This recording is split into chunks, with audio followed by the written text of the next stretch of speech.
Hello guys, good morning. Yan, today is Sunday at ngayon ay makakagala na naman tayo dahil magandang panahon guys. Kamustahin naman natin ang motor natin si Bagyo. Yan, napaka-solid. Hindi natin masyado nagamit ng mga nag-uulan kasi ayaw natin ng madumihan syempre, di ba? Ngayon nga pala guys ay samahan nyo ako para maggala-gala ng konti kahit papaano kasi hindi tayo nakapag-rides today. Dahil sa ako nasasabihin kung bakit. Pero ngayon ito, makakapag-painit tayo ng makina ni Bagyo guys. Siya nga pala, may kukwento ko sa inyo na evolution ng Z1000 guys. Pero bago yan, let's go na muna tayo.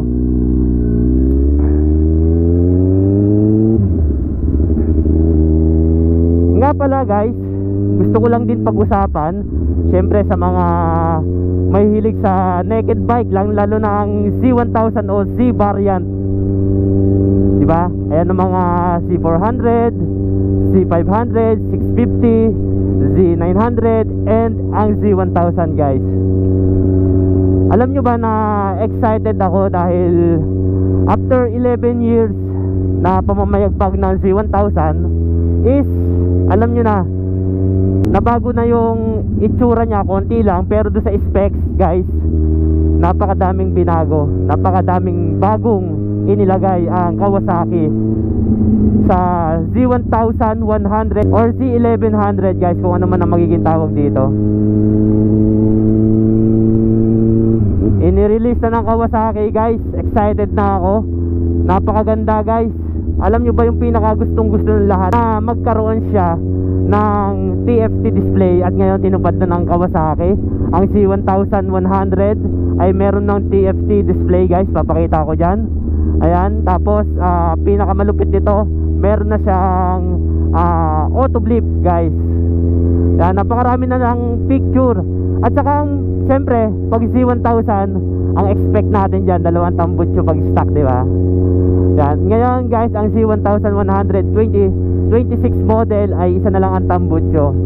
Tapos ang napansin ko pa sa itsura niya guys, binago yung yung araro. Kung ikaw ay fan ng naked bike na Z1000, malalaman mo kung anong pinagkaiba. Kahit yung mga konting details, malalaman mo yan guys. Kasi katulad ko, fan ako ng C1000, mga naked bike, alam ko sa C1000 kung ano yung mga binago niya. At kahit konting detalye na binago dyan guys, malalaman ko kasi alam natin yan. Kasi meron nga tayong C1000. Biruin mo guys, 11 years bago na bago ang C1000. Alam ko napakaraming excited ngayon dyan sa C1000 na ilalabas. Pero guys wala pa to sa Pilipinas. Pero sure ako na magkakaroon nito sa Pilipinas kasi alam nyo naman ang mga Pilipino, napakahilig yan sa mga big bike, lalo na sa inabangan nilang pagbabago ng C1000. Napakasimple lang. Yun nga, katulad sinabi ko, kung fan ka talaga ng C1000 na naked bike is malalaman mo yung difference. Kahit konting detalye lang yan, malalaman mo na uy, ganito pinagkaiba nila. Dalawang variant nga pala ang nilabas ng Kawasaki na C1100 guys. Isang C1100 at isang C1000 SE. Saka na natin pag-usapan kung anong ibig sabihin or pinagkaiba ng C1100 at ng C1000 SE. Guys, alam nyo ba na kahit wala akong kakayahang makabili ng C1100, gusto ko lang makakita nito sa personal. Kasi talagang 11 years guys inabangan ng pagbabago ng C1000. Talagang eto na sa 2026 ilalabas na. May mga picture at saka mga specs na nilabas ang Kawasaki. Makikita nyo na yan. Napakarami ng vlogger ang nag-post ng bagong C1100 guys. Tapos na siya sa R edition, bali C1100 or C1100 ang tawag sa kanya. Meron pa siyang Kogami. Ewan ko kung ano yon. Hindi ko pa kasi nare-research masyado. Gusto ko lang pag-usapan agad natin ngayon kasi nga nung nakaraan nag-post tayo, nag-viral yung post natin na picture ng C1100. Kaya yun, naisipan kong gawa ng video At yung mga picture doon, yun lang din naman ipapakita ko sa inyo dito. Kung gusto niyo ng full specs guys, punta kayo sa YouTube. Marami na nag-reveal niyan. Ang pinaka-excited ko guys, gusto ko talaga makakita, or gusto ko makita sa personal yung C1100 na yan guys. Kasi nga, alam naman natin na fan tayo ng C1000. Kaya gustong gusto ko makakita at sino kaya ang unang-unang magkakaroon dito sa Pilipinas, no? Sino kaya yung unang tawag doon? Magre-review ng C1100. Excited na ako. Sana pag nilaunch yan, yung C1100, makapunta tayo para masubaybayan natin, di ba?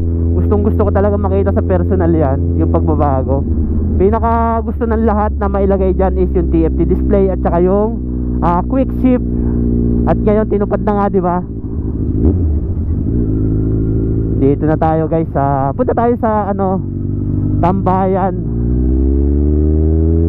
Sana walang masyadong tao para ito. Andito na pala tayo. Ito yung isang tambayan na lagi kong pinupuntahan guys. Alam kong alam nyo na yon. Ito.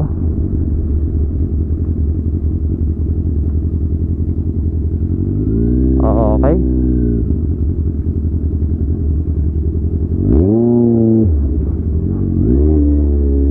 Alright. Napakaganda ng panahon.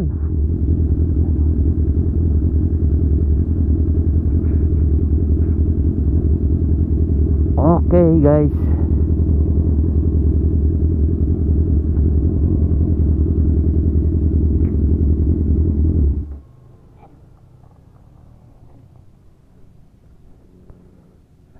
Eto, nandito na ulit tayo sa ating favorite place guys. Ito yung tambayan dito sa may Nagcarlan. Sa mga nakakaalam, alam kong nagandahan din kayo dito kasi napaka peaceful yan. Kitang kita yung bundok. Napakaganda kasi ng bundok dito eh. At eto, syempre kasama natin ang ating Z1000 na sa 2026 guys ay magbabago na nga siya ng itsura. Hindi naman ganun kabago yung itsura niya. Nandun pa rin yung trademark ng Z-Series guys. Pero makikita nyo sa mga electronics niya na talagang napakarami ng pinagbago. Para na siyang Z9 guys. Kasi ang Z9 alam natin upgraded yan. Isa sa C1000R. Yun lang guys. Bali dito ko na lang tatapusin yung video natin. Yan. Papahinga lang tayo dito para naman medyo ma-relax ang isip natin guys. Yan, ride safe sa atin and God bless.